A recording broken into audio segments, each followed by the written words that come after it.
Coba bayangkan sebentar. Pernahkah kalian menyetir sendirian di tengah malam buta, di jalur pegunungan yang sepi, dikelilingi kabut pekat yang saking tebalnya, sampai terasa seperti kapas basah yang membekap wajah kalian? Lalu tiba-tiba, dari arah depan, di tengah kegelapan total itu, ada sebuah bola api melayang pelan menembus kabut, melawan arah angin. Kalau kalian berada di posisi itu, apa yang akan kalian lakukan? Apakah kalian akan langsung tancap gas sambil menutup mata? Atau berhenti, mematikan mesin, dan gemetar sambil membaca doa? Coba tulis di kolom komentar ya. Karena apa yang akan kuceritakan malam ini bukanlah sekadar mitos pengantar tidur. Ini adalah kisah nyata. Sebuah pengalaman kelam yang dialami oleh Pak Budi. Pak Budi, usianya baru menginjak 40 tahun. Dia adalah seorang sopir truk lintas provinsi. Orang yang sudah puluhan tahun makan asam garam jalanan. Baginya, jalan raya adalah rumah kedua dan kabut malam adalah selimutnya. Malam itu jam di dashboard truk tuanya menunjukkan angka 3.00 pagi. Waktu di mana dimensi manusia dan dimensi mereka seringkali bergesekan. Waktu di mana sebagian besar dari kita sedang terlelap, tenggelam dalam mimpi yang hangat. Tapi tidak dengan Pak Budi. Dia masih terjaga. Matanya merah, dihiasi kantung mata yang menghitam karena kurang tidur berhari-hari. Dia berusaha keras menahan kantuk dengan sebatang rokok kretek yang terus menyala di sela bibir pecah-pecahnya. Asap tebal mengepul, berputar-putar di atap kabin, bercampur dengan udara malam yang perlahan mulai menusuk tulang. Pak Budi sedang mengejar setoran. Ada muatan berlebih di bak belakang truknya. Beban yang membuat perkendaraannya berderit memelas setiap kali melewati jalan berlubang. Kalau dia bisa sampai ke kota tujuan sebelum matahari terbit, ada bonus lumayan besar yang menanti dari si bos. Uang itu bukan untuk foya-foya. Uang itu untuk membayar uang pangkal kuliah anak gadis pertamanya. Teringat senyum anaknya yang membawa brosur kampus tadi pagi, membuat rahang Pak Budi mengeras. Tekanan ekonomi ini membuatnya nekat, sangat nekat. Sore tadi, di warung kopi tempat biasa para sopir beristirahat, teman-temannya sudah mewanti-wanti. Bud, jangan lewat jalur alas malam ini. Apalagi jam 3 pagi. Tanggalan Jawa lagi nggak bagus. Mending muter lewat jalur bawah, biarpun jauh sedikit. Tapi Pak Budi cuma tertawa remeh. Dia menepis semua peringatan itu. Halah, hantu apaan? Zaman udah modern kok masih percaya gituan. Oh, yang ada tuh hantu kantong kering yang bikin mati, gumamnya sendirian di dalam kabin, mengingat obrolan tadi sore. Dia tersenyum sinis. Baginya, aspal ya cuman aspal. Tidak ada yang namanya penunggu, tidak ada yang namanya pantangan. Truk tua itu terus menggeram. Suara mesin dieselnya terdengar sangat berat. Ngger, ngger. Persis seperti napas orang tua renta yang sedang asma, berusaha keras mendaki jalanan menanjak yang berkelok-kelok bak ular raksasa. Di luar kaca jendela, kabut turun semakin tebal. Pemandangan di depan benar-benar hanya warna putih. Putih susu yang pekat dan mematikan. Sorot lampu kuning dari truk yang biasanya mampu membelah kegelapan, malam ini seolah tumpul. Cahayanya pendar, tertahan oleh dinding kabut, hanya mampu menembus jarak 2 atau 3 meter ke depan. Sisanya, misteri gelap yang menunggu di depan sana. Pak Budi menarik napas panjang, lalu menghembuskannya perlahan. Huft. Dia memegang setir bundar itu erat-erat. Telapak tangannya mulai terasa lengket oleh keringat dingin. Padahal, kaca jendela di sebelahnya sengaja dia turunkan sedikit agar udara luar bisa masuk. Angin gunung yang lembab berhembus menyusup masuk. Hus, hus. Suara angin yang melewati celah sempit jendela itu terdengar aneh. Tidak seperti suara angin biasa. Suaranya terdengar melolong, seperti orang yang sedang merintih kesakitan dari kejauhan. Pak Budi mencoba cuek. Untuk mengusir sepi yang mulai terasa menekan dada, dia memutar volume radio tape-nya. Lagu dangdut koplo kesukaannya mengalun kencang, memecah keheningan malam dan deru mesin. Ketukan gendangnya membuat kepalanya sedikit bergoyang. Namun, ketenangan palsu itu tak berlangsung lama. Tiba-tiba, di ujung sorot lampu yang remang-remang itu, sret! Sebuah bayangan hitam besar melesat sangat cepat, memotong jalan dari kiri ke kanan. Pak Budi tersentak kaget. Kakinya secara refleks menginjak pedal rem sedikit. Ciit! Truk melambat. Jantungnya berdegup kencang. Deg, deg, deg. Dia memajukan wajahnya ke dekat kaca depan, matanya menyipit, berusaha keras menembus pekatnya kabut. Apa itu tadi? Babi hutan? Anjing liar yang kesasar? Atau bayangan yang bentuknya tidak seperti binatang biasa? Bayangan yang tidak menapak ke tanah. Pikirannya mulai menjalar ke hal-hal yang tidak rasional. Tapi buru-buru dia menggelengkan kepala. Fokus, Budi, fokus. Cuma binatang lewat. Jangan halu, bisiknya pada diri sendiri, mencoba menenangkan debar jantungnya. Dia kembali menginjak pedal gas. Mesin kembali meraung. Truk terus merayap naik dengan pelan. Kini, mereka mulai memasuki area yang paling ditakuti oleh semua sopir di jalur ini. Sebuah tikungan tajam yang menanjak curam, berbelok patah, menyerupai bentuk tapal kuda. Warga lokal menyebutnya tanjakan patah hati. Tapi para sopir menyebutnya dengan nama yang lebih seram, tikungan kematian. Tepat saat ban depan truk memutar berat mengikuti lengkungan aspal di tikungan gila itu, sesuatu yang sangat ganjil terjadi. Udara di dalam kabin mendadak berubah. Suhunya turun drastis dalam hitungan detik. Udara yang tadinya hanya dingin sejuk pegunungan, kini berubah menjadi dingin yang membekukan. Dingin yang menusuk langsung ke dalam pori-pori kulit. Begitu dinginnya, sampai-sampai bulu kuduk ditengkuk dan lengan Pak Budi merinding. Berdiri serempak tanpa bisa dikendalikan.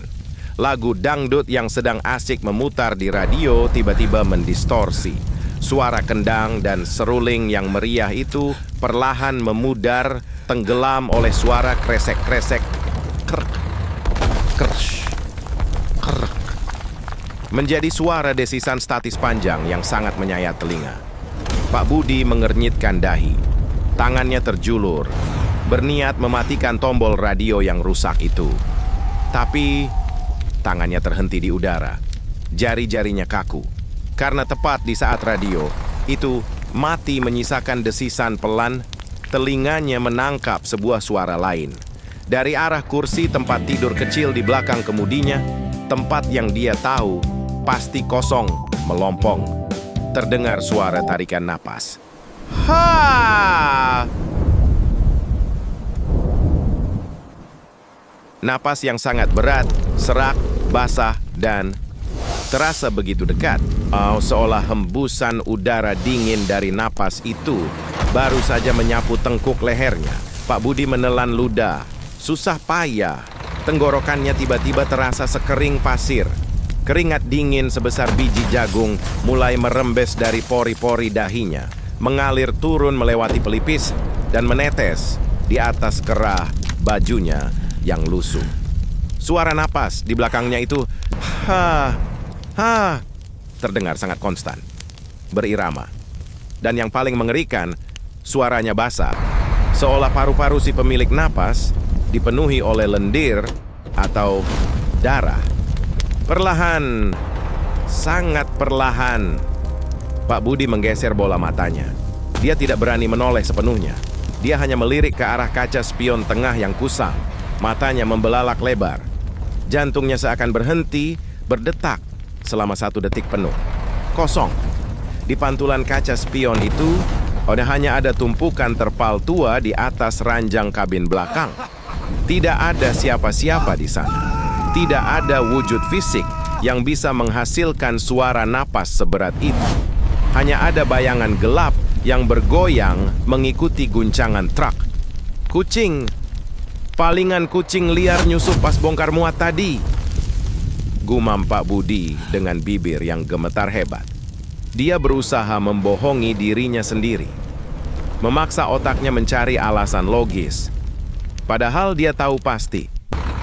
Pintu truk selalu dikunci rapat dan tidak mungkin ada kucing yang napasnya terdengar seperti kakek-kakek sekarang. Belum sempat jantungnya berdetak dengan ritme normal, keanehan kedua menyerang. Kali ini, dampaknya langsung terasa pada fisiknya. Udara di dalam kabin mendadak berubah lagi. Udara dingin yang tadi menusuk tulang, yang membuat bulu kuduknya berdiri, tiba-tiba lenyap. As disedot habis oleh sesuatu yang tak kasat mata. Sebagai gantinya, hawa panas mulai merambat naik dari bawah jok kulit yang didudukinya. Sangat panas. Pengap. Seolah-olah ada seseorang yang baru saja menyalakan tungku api raksasa tepat di kolong truknya. Kemeja Pak Budi basah kuyup oleh keringat panas dalam hitungan menit. Dia mengusap wajahnya yang memerah. Napasnya mulai tersengal karena udara di sekitarnya terasa menipis. Aduh, Gusti, kenapa lagi ini? Radiator bocor kah? Mesin overheat? Batinnya panik. Matanya dengan cepat melirik ke arah indikator suhu di dashboard. Benar saja, jarum indikator itu melonjak tajam ke area merah. Mentok. Mesin truk ini memanas dengan kecepatan yang tidak masuk akal. Lalu, bau itu datang. Awalnya pelan, menyelinap masuk lewat celah jendela. Tapi lama-kelamaan baunya menyengat luar biasa. Bukan bau sangit dari kampas rem yang aus terbakar. Bukan pula bau oli mesin yang mendidih. Ini bau daging. Daging busuk yang dipanggang di atas arang panas. Bau amis darah yang terbakar, bercampur dengan aroma belerang yang sangat pekat. Aromanya masuk paksa ke rongga hidung Pak Budi, menembus ke perut dan membuatnya mual seketika. Dia terbatuk-batuk. Buru-buru menarik kerah bajunya untuk menutupi hidung. Matanya mulai berair menahan perih. Halo, Pak. Di tengah rasa mual dan panik itu, pandangan Pak Budi menangkap sesuatu yang ganjil dari luar kaca depan. Sesuatu yang memantul dari dinding kabut tebal di depannya. Pendaran cahaya merah. Cahaya itu menyala terang, mewarnai kabut putih menjadi merah darah. Dan asalnya dari bawah kolong truknya sendiri. Cahaya merah itu berkedip pelan, meredup lalu terang kembali, seolah berdenyut mengikuti irama napas misterius yang tadi dia dengar di belakang kepalanya. Apa itu? Apakah itu kobaran api dari mesin yang benar-benar terbakar? Atau ada sesuatu yang menempel di bawah sasis truknya, memancarkan panas yang berasal dari dasar neraka? Pikiran Pak Budi sudah buntu. Ketakutan mulai menguasai akal sehatnya. Dia harus segera menghentikan truk ini sebelum mesinnya meledak. Namun, di saat itulah mimpi buruk yang sesungguhnya baru dimulai. Truk tua yang membawa muatan puluhan ton itu akhirnya berhasil melewati puncak tanjakan patah hati. Sekarang, jalanan di depannya mulai menurun. Menurun dengan sangat curam. Kombinasi antara jalan menurun, aspal basah, dan beban muatan yang kelewat batas membuat kecepatan truk bertambah dengan sendirinya. Wus, wus, as kabut seolah terbelah paksa oleh moncong truk yang meluncur ke bawah. Jalur turunan ini terkenal mematikan. Di sisi kiri adalah tebing batu cadas yang tajam, sementara di sisi kanan adalah jurang gelap tanpa dasar. Sedikit saja lengah nyawa taruhannya. Pak Budi sadar dia meluncur terlalu cepat. Dia harus segera menurunkan gigi persneling dan melakukan pengereman penuh. Kaki kanannya terangkat, lalu dengan sigap menginjak pedal rem di bawahnya. Tapi, kaki Pak Budi tertahan. Pedal rem itu tidak mau turun sama sekali. Keras, sekeras batu karang yang membeku. Pak Budi mengerutkan kening. Keringat sebesar biji jagung kembali menetes. Dia mengangkat kaki kanannya lebih tinggi, mengumpulkan tenaga, lalu menginjak pedal rem itu lagi. Lebih keras. Brak! Tetap tidak bergeser sedikit pun. Seolah-olah ada sebuah tangan besar dan kuat yang menahan tuas besi itu dari bawah lantai kabin, menolak untuk diinjak. Astagfirullah. Ayo dong. Jangan sekarang. Tuhan, jangan sekarang. Budi mulai berteriak histeris. Kepanikannya memuncak. Dia sampai berdiri setengah bungkuk dari joknya, menumpukan seluruh berat badannya yang hampir 80 kg ke atas kaki kanannya untuk menekan pedal mematikan itu. Brak! Brak! Brak! Nihil. Pedal rem itu terkunci mati. Alat yang seharusnya menyelamatkan nyawanya itu kini berkhianat. Sementara itu, jarum speedometer terus merangkak naik ke kanan. 40, 60, 80 km per jam. Di jalan pegunungan yang menurun tajam, meliuk-liuk, sempit, dan diselimuti kabut tebal tanpa jarak pandang. Kecepatan seperti itu sama saja dengan menandatangani surat kematian sendiri. Air truk raksasa seberat puluhan ton itu meraung sejadi-jadinya. Meluncur gila tak terkendali menembus pekatnya malam. Meluncur bebas, langsung menuju kegelapan maut. Kabin truk itu kini terasa seperti peti mati besi yang meluncur menuju liang lahat. Gubrak! Krotak! Krotak! Muatan puluhan ton di bak belakang terguncang hebat, beradu satu sama lain setiap kali ban truk menghantam lubang di jalanan menurun yang rusak. Setir bundar di genggaman Pak Budi bergetar keras, seolah meronta, ingin lepas dari tangannya. Napasnya memburu. Hah! Hah! Hah! Keringat asin mengalir deras masuk ke matanya, membuatnya perih luar biasa. Tapi dia tak berani berkedip. Sedikit saja dia lengah memutar setir, ban truk akan tergelincir keluar aspal, dan mereka akan terjun bebas ke dasar jurang yang gelap gulita di sebelah kanan. Di tengah kepanikan dan putus asa meratapi pedal rem yang masih membatu, tiba-tiba dari arah depan, jauh menembus tebalnya kabut pekat, sesuatu muncul. Awalnya hanya sebuah titik cahaya kecil, berwarna merah menyala, tapi titik itu tidak diam. Titik itu bergerak. Semakin lama, semakin membesar, mendekat. Pak Budi menyipitkan matanya yang pedih. Itu bukan lampu rem kendaraan di depan. Bukan. Cahaya itu melayang sekitar 2 meter dari permukaan aspal. Melayang dengan tenang, melawan arah angin yang sedang bertiup kencang ke bawah. Hawa panas di dalam kabin yang tadi sudah menyiksa, kini berlipat ganda. Kaca depan truk mulai berembun karena perbedaan suhu yang ekstrem. Titik merah itu kini terlihat jelas wujudnya. Sebuah bola api. Ukurannya sebesar ban truk Fuso. Api itu berkobar liar, tapi anehnya, lidah apinya tidak tertiup angin sama sekali. Warnanya merah kehitaman, dengan inti yang menyala kuning terang, dan bau belerang bercampur daging hangus yang sejak tadi tercium, kini menusuk hidung dengan sangat brutal. Seketika, darah di tubuh Pak Budi seakan membeku. Otot-ototnya kaku. Ingatannya langsung terlempar pada obrolan warung kopi bertahun-tahun lalu. Petuah dari Mbah Darmo, sopir sepuh yang paling dihormati di pangkalan. Nek kowe lewat alas tengah wengi, terus ketuk bola api mabur. Itu Banaspati, Bud. Hantu api pencabut nyawa. Suara para Mbah Darmo seolah menggema di telinganya saat ini. Aturannya cuma satu, pantangan yang nggak boleh dilanggar. Kalau dia nutup jalanmu, matikan mesin, matikan semua lampu.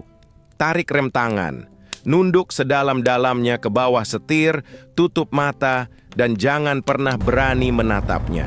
Berdoa sampai hawanya dingin lagi. Kalau kamu nekat nerobos, nyawamu yang jadi bahan bakarnya. Pak Budi menelan ludah. Keringat dingin bercampur panas mengucur deras. Truknya terus meluncur turun dengan kecepatan 80 km per jam, lurus menuju bola api raksasa yang dengan tenang melayang di tengah jalan, menunggu mangsa. Logika dan ketakutan bertarung hebat di kepalanya. Matikan mesin? Berhenti? Bagaimana caranya? Rem utamanya blong. Kalau dia mematikan mesin sekarang, mematikan lampu di jalanan curam dan berkelok ini, truknya pasti akan langsung terjun ke jurang. Sama saja bunuh diri. Lalu, bayangan wajah anak gadisnya melintas. Wajah lelah istrinya yang berjualan gorengan di rumah. Tumpukan tagihan. Lembaran brosur kampus. Tidak. Dia tidak boleh mati malam ini. Tidak oleh jalanan berengsek ini, dan pastinya tidak oleh setan berbentuk bola api. Rasa takut yang memuncak itu perlahan berubah menjadi amarah. Amarah seorang ayah yang putus asa. Amarah seorang pria kecil yang terus-terusan diinjak oleh kerasnya kehidupan. Persetan! Teriak Pak Budi, suaranya serak, memecah keheningan malam dan deru mesin. Minggir kau setan alas, aku cuma mau cari makan. Alih-alih mematikan lampu dan menunduk seperti pantangan yang berlaku, Pak Budi justru melakukan hal sebaliknya. Sebuah pelanggaran fatal. Tangan kirinya dengan kasar menarik tuas lampu.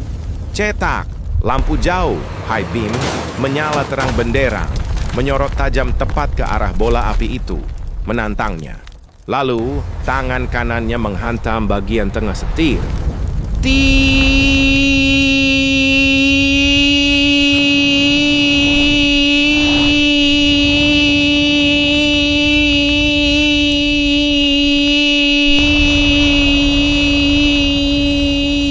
Suara klakson angin truk menderu panjang, sangat memekakkan telinga. Bergema menabrak tebing-tebing batu di sekeliling mereka. Kaki kanannya yang tadi mati-matian menginjak rem, kini justru berpindah ke pedal gas. Diinjaknya dalam-dalam. Truk itu mengaum marah, melesat bagai banteng besi yang terluka, lurus, menabrak sang Banaspati. Pertanyaannya, apakah keputusan nekat Pak Budi menghantam bola api itu akan membuka jalan keselamatannya? Atau justru dia baru saja membuka pintu gerbang menuju neraka yang sesungguhnya? Jaraknya tinggal 5 meter, 3 meter, 1 meter. Pak Budi memejamkan mata, memalingkan wajah, dan bersiap menerima benturan keras. Wush! Truk itu menembus bola api raksasa. Tapi, tidak ada suara benturan logam atau kaca pecah. Tidak ada yang terpental. Sesaat, segalanya terasa hening. Klakson yang ditekan mati-matian tiba-tiba tak bersuara. Mesin seolah senyap. Show hanya ada bunyi mendenging tajam di telinga Pak Budi. Dengan napas tertahan, perlahan, sangat perlahan. Pak Budi membuka matanya, memutar kepalanya kembali ke depan. Seketika jantungnya seakan copot dari rongga dadanya.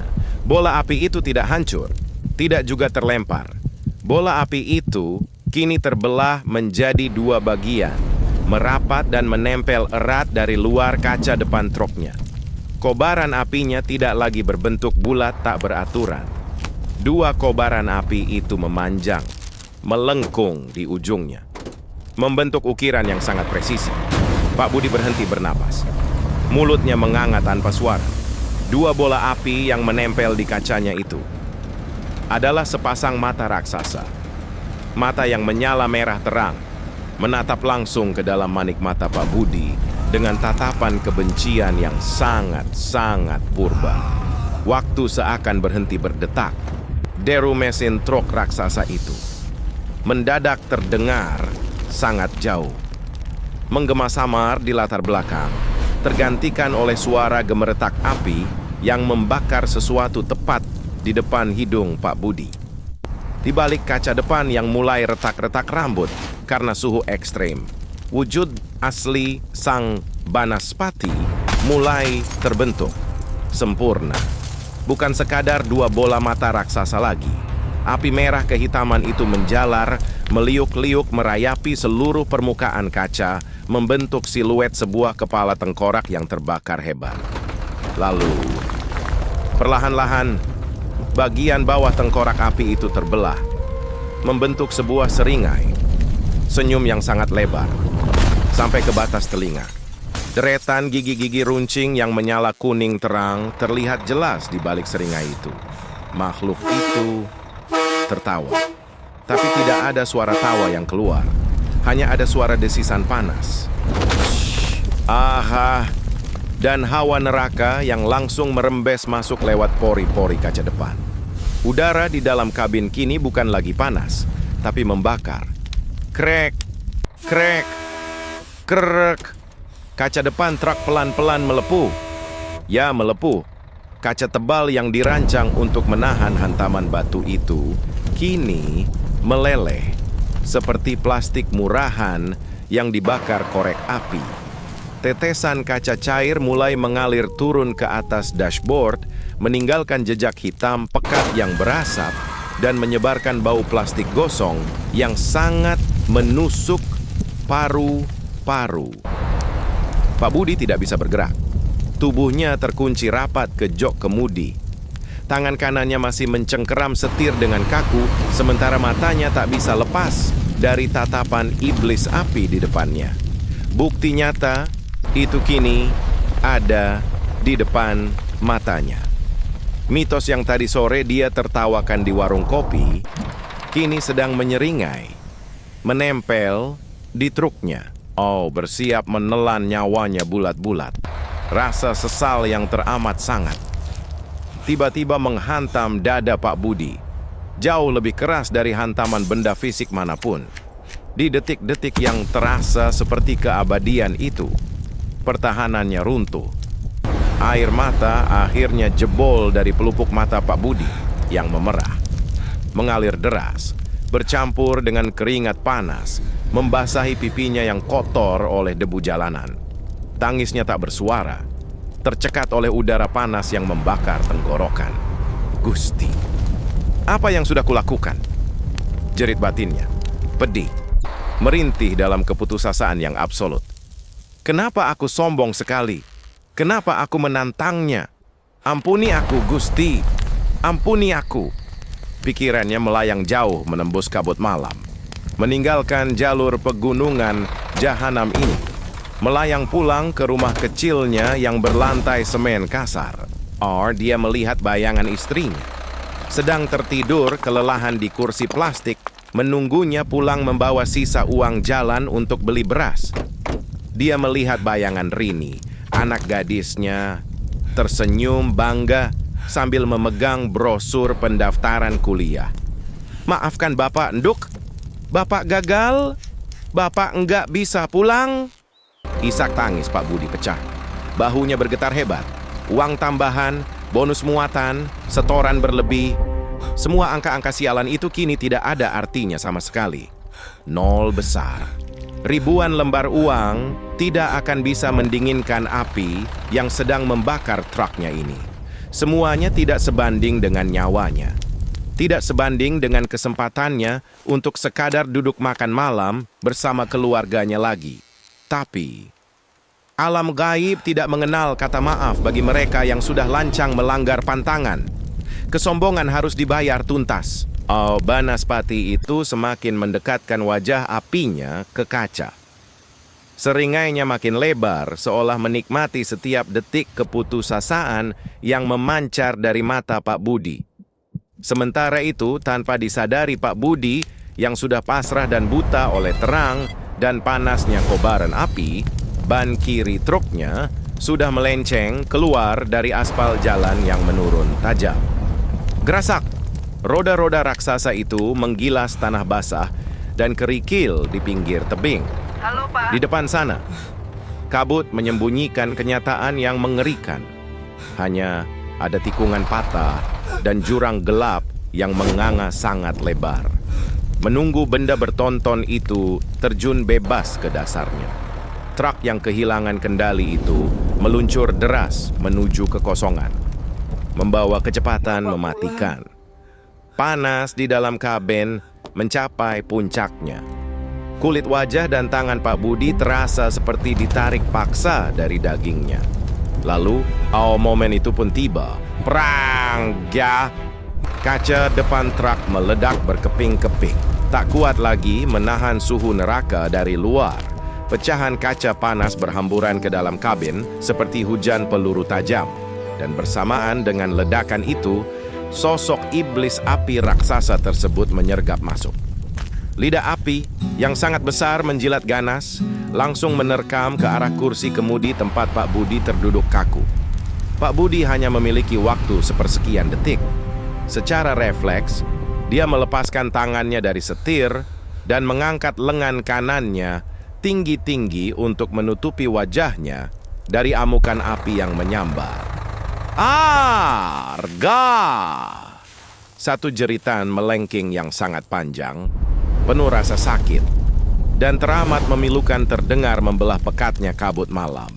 Menggema turun ke dasar jurang yang sepi, moncong truk menembus pembatas jalan. Melesat keluar dari bibir tebing, terbang melayang ke dalam pelukan maut. Lalu, segalanya menjadi gelap gulita. Hening. Benda seberat puluhan ton itu jatuh ke dalam jurang bersama kobaran api iblis. Pertanyaannya, keajaiban macam apa atau kekuatan magis seperti apa yang bisa menyelamatkan seorang manusia biasa dari hantaman maut di dasar jurang sekaligus dari amukan api neraka secara bersamaan? Dingin. Itu hal pertama yang dirasakan Pak Budi. Dinginnya embun pagi yang menetes dari dedaunan pohon pinus jatuh perlahan melewati lubang kaca depan truknya yang sudah hancur berantakan dan mendarat tepat di pipinya yang kebas. Perlahan, sangat perlahan, kelopak matanya yang terasa amat berat mulai bergetar. Dia membuka celah kecil. Cahaya kelabu kebiruan khas subuh menyapa pupil matanya. Kabut pekat yang semalaman mencekiknya kini mulai menipis. Memudar tertiup angin gunung yang sejuk. Pak Budi menarik napas panjang. Uhuk, uhuk, debu tanah merah dan sisa bau hangus langsung memenuhi paru-parunya. Dadanya sesak, tapi dia sadar akan satu hal. Dia masih bisa merasakan sakit. Dia masih hidup. Ingatannya kembali ditarik paksa ke beberapa saat yang lalu. Jurang, iblis api, banaspati yang menyeringai, truk yang melayang jatuh menebus batas tebing. Dengan panik, Pak Budi memaksa tubuhnya yang remuk, redam untuk tegak. Matanya membelalak liar menatap ke sekeliling. Keajaiban pertama pagi itu terpampang nyata di depan matanya. Truk raksasa bertonton itu tidak berada di dasar jurang yang gelap. Tidak hancur, berkeping-keping. Truk itu justru menancap dalam-dalam di sebuah gundukan tanah merah yang sangat besar dan empuk, tepat di sisi jalan. Moncongnya ringsek mencium tanah liat, tapi posisinya aman. Pak Budi menoleh ke arah kanan. Darahnya berdesir kencang. Hanya berjarak kurang dari 1 jengkal dari ban kanan truknya. Bibir jurang menganga sangat lebar. Ratusan meter ke bawah, dasar jurang berbatu tajam menunggu dalam diam. Semalam, banaspati itu telah mengelabui pandangannya. Membuatnya berpikir sisi kiri adalah jurang. Membelokkan arah setirnya di tengah kepanikan. Jika saja dia tidak menabrak gundukan tanah ini, entah jadi apa tubuhnya sekarang. Tiba-tiba, rasa perih yang luar biasa menyengat dari lengan kanannya. Rasa sakit yang membuat rahangnya mengeras dan gigi-giginya gemeretak menahan erangan. Pak Budi menunduk, menatap lengan kemejanya yang hangus terbakar, kulit di lengannya melepuh parah. Dagingnya memerah matang, dan yang paling mengerikan, luka bakar itu tidak acak. Bentuknya memanjang dengan 5 jejak hangus di ujungnya. Persis seperti bekas cengkeraman tangan raksasa bersuhu ribuan derajat Celcius. Banaspati itu memang pergi bersama kabut malam. Namun makhluk itu tidak pergi dengan tangan kosong. Ia meninggalkan tanda. Sebuah bayaran tunai atas kesombongan dan pelanggaran pantangan yang dilakukan Pak Budi. Penebusan dosa yang harus dibayar lunas seketika itu juga. Pak Budi mengusap wajahnya dengan tangan kiri yang gemetar hebat. Matanya nanar menatap seisi kabin yang berantakan. Dashboard meleleh. Plastik menetes membentuk stalaktit hitam. Tape radio hancur menyatu dengan kabel yang gosong.